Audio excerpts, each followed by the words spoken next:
ക്യാമ്പസുകളിലെ പുതുതലമുറയെ വായനയുടെയും എഴുത്തിന്റെയും സർഗാത്മക സംവാദങ്ങളുടെയും ലോകത്തിലേക്ക് സ്വാഗതം ചെയ്യുകയാണ് Kalakaumudi എഴുത്തുകൂട്ടം.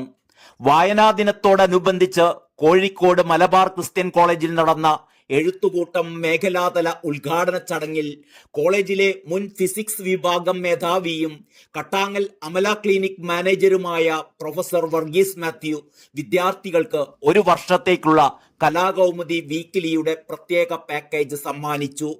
Principal doctor Sachin P ജെയിംസിന്റെയും അധ്യാപകരായ അജ്ദർ ഷാഹുൽ, ഡോക്ടർ ഷിനോയ് ജസിന്ത് എന്നിവരുടെയും സാന്നിധ്യത്തിൽ BA ഇംഗ്ലീഷ് സെക്കൻഡ് സെമസ്റ്റർ വിദ്യാർത്ഥിനി ഫിദ AP കലാകൗമുദി വീക്ക്ലി കോപ്പികൾ ഏറ്റുവാങ്ങി. മലബാർ ക്രിസ്ത്യൻ കോളേജിൽ നിന്ന് വിരമിച്ച ശേഷം KMCT arts and science college, Lisa college Kaithapoyil, saint Xavier's college Kozhikode എന്നിവിടങ്ങളിൽ പ്രിൻസിപ്പലായി സേവനമനുഷ്ഠിച്ച പ്രൊഫസർ വർഗീസ് മാത്യു NIT കാലിക്കറ്റിലെ വിസിറ്റിംഗ് ഫാക്കൽറ്റിയുമാണ്.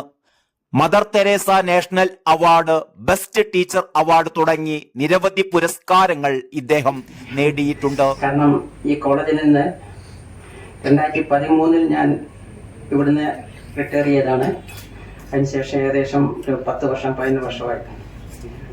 അപ്പോൾ അതിനുശേഷം ഞാൻ ഈ കോളേജിലേക്ക് ശരിക്കും വരുന്ന 2-3 പ്രാവശ്യം മാത്രമേ ഞാൻ ഈ കോളേജ് വന്നിട്ടുള്ളൂ. പിന്നീട് ഞാൻ വന്നിട്ടില്ല. ഞാൻ അതിനുശേഷം KMCT ആർട്സ് ആൻഡ് സയൻസ് കോളേജിൻ്റെ പ്രിൻസിപ്പളായി, പിന്നെ കൈതപ്പൊയിൽ ലിസ കോളേജിൻ്റെ പ്രിൻസിപ്പളായി.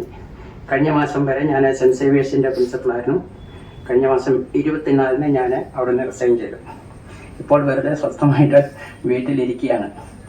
അന്നേരമാണ് ഈ കലാകൗമുദിയുടെ ആളുകൾ എന്നെ സമീപിക്കുകയും അവർക്ക് ഈ വായനാ വാരത്തോടനുബന്ധിച്ച് അവർക്ക് കലാകൗമുദി മാസിക ഒരു വർഷത്തേക്ക് സ്പോൺസർ ചെയ്യാൻ ആരെങ്കിലും കിട്ടുമോ എന്ന് എന്നെ വിളിച്ചു ചോദിച്ചു. അപ്പോൾ ഇതെൻ്റെ സുഹൃത്താണ് പ്രജീഷ് ലാല്. അപ്പം ചുരുങ്ങിയ സമയമേ ഉള്ളൂ, ഏകദേശം 10 മണിക്കൂറിനുള്ളിൽ ഞാൻ സ്പോൺസറെ കണ്ടുപിടിക്കണം. അപ്പം ഞാൻ വിചാരിച്ചു ഞാൻ തന്നെ അങ്ങ് സ്പോൺസർ ചെയ്യാമെന്ന് വിചാരിച്ചു. അപ്പം പ്രശ്നം സോൾവ് ചെയ്തല്ലോ. അപ്പം അങ്ങനെയാണ് ഞാനിവിടെ വരാനിടയായത്. സത്യത്തിൽ ഇങ്ങനെയൊരു വേദിയിൽ നിങ്ങളുടെ മുന്നിൽ നിൽക്കാൻ വേണ്ടി ഒരു സാഹചര്യം ഉണ്ടാകും എന്ന് ഞാൻ വിചാരിച്ചില്ല. എങ്കിലും എനിക്കത് വളരെ സന്തോഷമുള്ള കാര്യമാണ്. ഈ കോളേജിൽ ഒരിക്കൽ കൂടി വരാൻ സാധിച്ചതിൽ, ഒരവസരം ഒരുക്കി തന്നതിൽ ബഹുമാനപ്പെട്ട പ്രിൻസിപ്പൽ സച്ചിൻ സാറ്, ടീച്ചേഴ്സ്, എല്ലാറ്റിനും ഉപരി എൻ്റെ പ്രിയപ്പെട്ട വിദ്യാർത്ഥികൾ എല്ലാവർക്കുള്ള നന്ദി ഞാൻ ഈ അവസരത്തിൽ അറിയിക്കുന്നു. All the best. എല്ലാവരുടെയും അൾട്ടിമേറ്റ് ആയിട്ടുള്ള ഒരു കാര്യം വായന എന്ന് പറയുന്നത്. അപ്പൊ വായന നടക്കുന്നുണ്ട്, പക്ഷേ നമ്മുടെ ഓരോരുത്തരുടെയും വ്യക്തിത്വ വികാസത്തിനും അല്ലെങ്കിൽ നമ്മുടെ ഓരോരുത്തരുടെയും സ്വഭാവ രൂപീകരണത്തിനും ഈ വായന ഉതകുന്നുണ്ടോ എന്നുള്ളതാണ് നമ്മുടെ ചോദ്യം.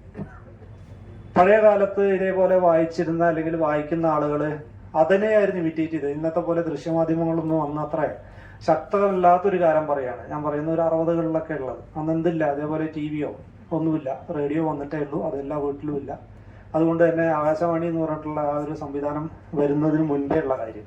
അപ്പൊ അന്ന് എല്ലാവർക്കും വിവരം എന്ന് പറയുന്നത് കിട്ടണമെങ്കിൽ വായിച്ചേ പറ്റുള്ളായിരുന്നു, അല്ലെങ്കിൽ വായന എന്ന് പറയുന്നത്. അന്ന് കോളേജിനെ സംബന്ധിച്ചിടത്തോളം അന്ന് ഇവിടെ മാഷന്മാർ എന്താണോ ക്ലാസ് എടുക്കുന്നത്, അല്ലെങ്കിൽ അവർ ഏത് പുസ്തകമാണോ റെഫർ ചെയ്യുന്നത്, ആ റെഫറലിൽ നിന്നും കിട്ടുന്ന ആ ഒരു വിവരം എന്ന് പറയുന്നത് മാത്രമേ ഉണ്ടായിരുന്നുള്ളൂ. പിന്നീട് ബാക്കി വേണ്ടിയിരുന്നത് അതിനായിരുന്നു അന്നത്തെ കാലത്ത് പബ്ലിക് ലൈബ്രറി, അങ്ങനെയുള്ള ഒരുപാട് സംവിധാനങ്ങളുണ്ടായി. പിന്നീട് കാലക്രമേണ അതിൽ മാറ്റങ്ങൾ വന്നു. നിങ്ങൾക്ക് അവസാനം ഇപ്പോൾ മൊബൈലിൽ എത്തി നിൽക്കുന്നു. അതുകൊണ്ട് തന്നെ എന്തൊരു സാധനം എപ്പോൾ വേണമെങ്കിലും നിങ്ങൾക്ക് വായിക്കണമെങ്കിലോ അതിനെപ്പറ്റി അറിയണമെങ്കിലോ നിങ്ങൾക്കൊരു ഇൻട്രസ്റ്റ് മാത്രം മതി, തരേണ്ട ആവശ്യമില്ല. പഴയ കാലത്ത് അങ്ങനെയല്ല, നമുക്കൊരു പുസ്തകം കിട്ടാൻ കാത്തിരിക്കണം. പ്രത്യേകിച്ച് എനിക്ക് ഓർമ്മയുണ്ട്, ഞാൻ ഇതേ കോളേജിൽ പഠിച്ച ആളാണ്. ചില ബുക്കുകൾക്ക് ഭയങ്കര ഡിമാൻഡാണ്.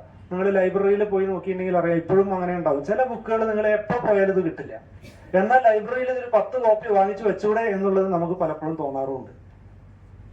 അപ്പോ അതിൽ പ്രത്യേകിച്ച് ബഷീറിന്റെ കഥകൾ. അപ്പോൾ ഒരാളുകളെ എപ്പോഴും ഞാൻ പറയാറുള്ളത്, ഒരു വായന തുടങ്ങാൻ നിങ്ങൾക്ക് താല്പര്യം ഉണ്ടെങ്കിൽ, അല്ലെങ്കിൽ വായിക്കാൻ വേണ്ടി താല്പര്യം ജനിക്കണമെങ്കിൽ ഏറ്റവും ആദ്യം വായിച്ച് തുടങ്ങേണ്ട പുസ്തകങ്ങളിലൊന്ന് ബഷീറിന്റെ പുസ്തകമാണ്. അത് വായിച്ച് തുടങ്ങിയാൽ നിങ്ങൾക്ക് തീർച്ചയായിട്ടും നിങ്ങൾക്ക് വായനയോട് താല്പര്യം വരും. ചില ആളുകൾക്ക് കുറ്റാന്വേഷണത്തോടെ താല്പര്യം ഉണ്ടാവും. അങ്ങനെ താല്പര്യം ഉണ്ടെങ്കിൽ ആർതർ കോനൻ ഡോയലിന്റെ ഷെർലക് ഹോംസ് വായിക്കണം. അത് വായിച്ചിട്ടുണ്ടെങ്കിൽ ശരിക്കും പറഞ്ഞിട്ടുണ്ടെങ്കിൽ എന്നെ വല്ലാണ്ട് ഇൻഫ്ലുവൻസ് ചെയ്തിട്ടുള്ള ഒരു ബുക്ക് അതാണ്. പ്രത്യേകിച്ച് അതിലെ കുറ്റാന്വേഷണ രീതിയോ അല്ലെങ്കിൽ കൊലപാതകം നടന്നതോ അത് തെളിയിക്കുന്നതൊന്നുമല്ല. ആ ഒരു കുറ്റാന്വേഷകന്റെ ഒബ്സർവേഷനാണ് എന്നെ ഏറ്റവും കൂടുതൽ ആകർഷിച്ചിട്ടുള്ള ഒരു കാര്യം. ഇതെന്റെ കാര്യം.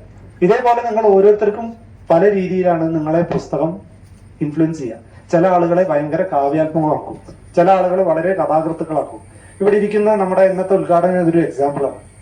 ആളെന്താണ്, നിങ്ങളെ പോലെയൊക്കെ തന്നെ സാധാരണ പഠിക്കുന്ന അല്ലെങ്കിൽ പഠിച്ചിരുന്ന ഒരു വിദ്യാർത്ഥി മാത്രമാണ്. മലയാളം പഠിച്ചിരുന്ന ഡിഗ്രിക്ക് പഠിക്കുന്ന ഒരു വിദ്യാർത്ഥി, പിന്നീട് PG പഠിക്കുന്നു, ഇപ്പൊ PhD ചെയ്തുകൊണ്ടിരിക്കുന്നു. പക്ഷെ ഈ ഒരു ചെറിയ കാലയളവിനുള്ളിൽ അയാളെ കൊണ്ട് സാധിച്ച ഒരുപാട് കാര്യമുണ്ട്. പുസ്തകം എഴുതിയിട്ടുണ്ട്, അതുപോലെ തന്നെ ആ പുസ്തകം സിനിമയാവുന്നു. ഇപ്പോൾ ഇനി സിനിമയാവാൻ പോകുന്ന അത് ഒരു സക്സസ്ഫുൾ ആയിട്ടുള്ള സിനിമയാവും എന്ന് തന്നെ നമ്മളെല്ലാവരും പ്രതീക്ഷിക്കുന്നത്. അപ്പോൾ ഈ ഒരു ചെറിയ കാലയളവിൽ അദ്ദേഹത്തിന് ഇത് സാധിക്കുമെങ്കിൽ നമ്മൾക്ക് ഓരോരുത്തർക്കും ഇത് സാധിക്കും. നിങ്ങൾ ചോദിക്കാം ഇദ്ദേഹത്തിന്റെ അടുത്ത്, വാട്ട് ഇൻസ്പയർഡ് ചെയ്യും, നിങ്ങളെ ഈ പറഞ്ഞ ഒരു ഫീൽഡിലേക്ക് എത്തിപ്പെടുത്തത് അല്ലെങ്കിൽ എത്തിപ്പെടാനുണ്ടായ കാരണം എന്താ? നിങ്ങൾ ആദ്യം ചോദിക്കേണ്ട അതാണ്. എന്തുകൊണ്ട് നിങ്ങൾ എഴുത്തുകാരനായി, അല്ലെങ്കിൽ എന്തുകൊണ്ട് നിങ്ങൾ എഴുത്തുകാരനായി മറ്റൊന്നും ആയില്ല? തീർച്ചയായിട്ടും അതിനൊരു ഉത്തരം അദ്ദേഹത്തിന് ഉണ്ടാവും. അപ്പൊ നിങ്ങൾക്കും നിങ്ങളുടെ ഇടയിലും ഓരോ ഇൻട്രസ്റ്റ് ഉണ്ട്. ആ ഇൻട്രസ്റ്റ് എന്താണ് നിങ്ങൾ തിരിച്ചറിയാൻ വേണ്ടിയിട്ട് ഏറ്റവും എളുപ്പമുള്ള ഒരു മാർഗം നിങ്ങൾ നല്ലൊരു വായനക്കാരനാവുക എന്നുള്ളതാണ്. ഒരിക്കൽ വായിക്കാൻ തുടങ്ങിയാൽ നിങ്ങൾക്ക് മനസ്സിലാവും നിങ്ങൾക്ക് ഏതിനോടാണ് താല്പര്യം, അല്ലെങ്കിൽ ആഭിമുഖ്യം ഏതിനോടാണ്. ആ ഫീൽഡ് നിങ്ങൾ തിരഞ്ഞെടുക്കണം. ഇപ്പോഴത്തെ കാര്യം എന്താ വെച്ചാൽ വായന കുറഞ്ഞപ്പോ നമുക്ക് ഇപ്പൊ തന്നെ ഒരു ബുക്ക് വായിക്കുമ്പോ തന്നെ നമ്മൾ ആദ്യം എടുക്കുക, ഇത് എനിക്ക് ഇന്നിവിടെ സമ്മാനമായിട്ട് തന്നാണ് സുരേഷ് പുത്തമ്പറമ്പിൽ സാറ് എഴുതിയ ബുക്കാണ്. അപ്പൊ നമ്മൾ സാധാരണ ഒരു ബുക്ക് കിട്ടിയാൽ ആദ്യം എന്ത് ചെയ്യാൻ പുറകിലൊന്ന് വായിച്ചു നോക്കും. വായിച്ചു നോക്കിയിട്ട് താല്പര്യം ഉണ്ടെങ്കിൽ മാത്രമേ പിന്നീട് നമ്മൾ ഇതിലേക്ക് പോകാറുള്ളൂ, അല്ലെ? അങ്ങനെ തന്നെയാ. അപ്പോ നമ്മളുടെ താല്പര്യമാണ് നമ്മളുടെ വായനയെ വളർത്തുന്നത്. അപ്പൊ നമ്മൾക്ക് താല്പര്യമുള്ളത് വായിക്കുക. എന്തും വായിച്ചാൽ എന്താവും, നന്നാവും. നമ്മുടെ കുഞ്ഞുണ്ണി മാഷ് പറഞ്ഞ പോലെ എന്താണ്, എല്ലായ്പ്പോഴും പറയല്ലോ, വായിച്ചാലും പലരും വായിച്ചില്ലെങ്കിലും വളരും. നമ്മളെ പോലെ തന്നെ നമ്മളൊക്കെ വായിക്കാണ്ട് വളർന്ന ആളുകളാണ്. അതേസമയം വായിച്ചു കഴിഞ്ഞിട്ടുണ്ടെങ്കിൽ വിളയും, വായിച്ചിട്ടില്ലെങ്കിൽ വളയും. അത്രയേ ഉള്ളൂ. അപ്പോ നിങ്ങൾക്ക് എല്ലാവർക്കും ഇവിടെ ഈ ഒരു പരിപാടി സംഘടിപ്പിക്കുന്ന NSSനുമുള്ള നന്ദി അറിയിക്കുന്നു. അതോടൊപ്പം തന്നെ ഇന്ന് ഇവിടെ നമുക്ക് വേണ്ടി എത്തിച്ചേർന്ന രാഹുൽ മണപ്പാട്ട് എന്ന യുവ എഴുത്തുകാരന് കോളേജിലേക്ക് വരുവാനും അതുപോലെ തന്നെ ഞങ്ങളുടെ ക്ഷണം സ്വീകരിച്ച് ഇവിടെ എത്തിയതിനുള്ള നന്ദി അറിയിക്കുന്നു. ഒപ്പം ഇന്ന് ഇവിടെ ഫിസിക്സ് ഡിപ്പാർട്ട്മെന്റിൽ നിന്നും മുൻ HOD ആയി വിരമിച്ചിരുന്ന വർഗീസ് മാത്യു സാറ് വന്നിട്ടുണ്ട്. സാറ് ഇവിടെ സെന്റ് സേവിയേഴ്സ് കോളേജിന്റെ പ്രിൻസിപ്പലായിരുന്നു കഴിഞ്ഞ വർഷം വരെ. അപ്പോൾ ഇന്ന് വായനാ ദിനമായിട്ട് ആചരിക്കുന്നതായതുകൊണ്ട് ഇന്നിവിടെ നമുക്ക് കുട്ടികൾക്ക് വായന വളർത്തുക, അല്ലെങ്കിൽ വായന എല്ലാവരുടെ ഇടയിലും എത്തട്ടെ എന്നുള്ളൊരു സന്ദേശവുമായിട്ട് നമ്മുടെ കൗമുദി ഇവിടെ എത്തിയിട്ടുണ്ട്. അപ്പോൾ നമുക്ക് കുട്ടികൾക്ക് വായിക്കാൻ വേണ്ടി ഇനിയൊരു വർഷത്തേക്ക് ഈ ബുക്ക് സൗജന്യമല്ല, അതൊരു സ്പോൺസറെ കണ്ടുപിടിച്ച് ആ സ്പോൺസർ എന്ത് ചെയ്യുന്നതാണ് നമുക്ക് ഇവിടെ കുട്ടികൾക്ക് വായിക്കാൻ വേണ്ടിയിട്ടായിട്ട് കൊണ്ടുവന്നിട്ടുണ്ട്. അപ്പൊ അതിന്റെ ഒരു ഉദ്ഘാടനവും കൂടെ ഇതിന്റെ ഭാഗമായിട്ട് നടക്കുന്നുണ്ട്. അപ്പോൾ നമ്മുടെ പ്രോഗ്രാം സ്റ്റാർട്ട് ചെയ്യാൻ വേണ്ടിയിട്ട് കുറച്ച് ലേറ്റായി. അത് ലേറ്റായത് കൊണ്ടാണ്, അല്ലെങ്കിൽ ഇതിൽ 2 വിവിധ പരിപാടികളായിട്ട് സംഘടിപ്പിക്കാനായിരുന്നു ഉദ്ദേശിച്ചിരുന്നത്. ഇപ്പോൾ സമയം ഏകദേശം 2ന്റെയും ഒരേപോലെ ആയി വന്നതുകൊണ്ട്, മാത്രമല്ല നിങ്ങളാണല്ലോ നമ്മളുടെ എല്ലാവരുടെയും ടാർഗറ്റ്. നിങ്ങളെയാണല്ലോ പഠിപ്പിക്കേണ്ടത്, നിങ്ങളെയാണല്ലോ വായനക്കാരാക്കേണ്ടത്, നിങ്ങളെയല്ലേ മുന്നോട്ട് നയിക്കേണ്ടത്, നിങ്ങളാണല്ലോ നാളെ വിവരമുള്ള ആളുകളായിട്ട് വരേണ്ടത്. നിങ്ങളുടെ ബുദ്ധിശക്തിയും വിവേകമാണല്ലോ നാളത്തെ നമ്മുടെ നാടിനെ നയിക്കുക. അപ്പൊ തീർച്ചയായിട്ടും വായിക്കേണ്ട ആളുകൾ നിങ്ങളാണെന്നുള്ളൊരു ഉത്തമ ബോധ്യത്തോടുകൂടെ അവരും ഇവിടെ എത്തിച്ചേർന്നിട്ടുണ്ട്. അപ്പൊ അവരും ഇതിന്റെ ഭാഗമായിട്ട് അത് കൈമാറുന്ന ഒരു ചടങ്ങുകൂടെ ഉണ്ടാകും. അപ്പോ ഇത്രയും പറഞ്ഞുകൊണ്ട് ഞാൻ എന്റെ അധ്യക്ഷ പ്രസംഗം അവസാനിപ്പിക്കുന്നു. എല്ലാവർക്കും നന്ദി, നമസ്കാരം.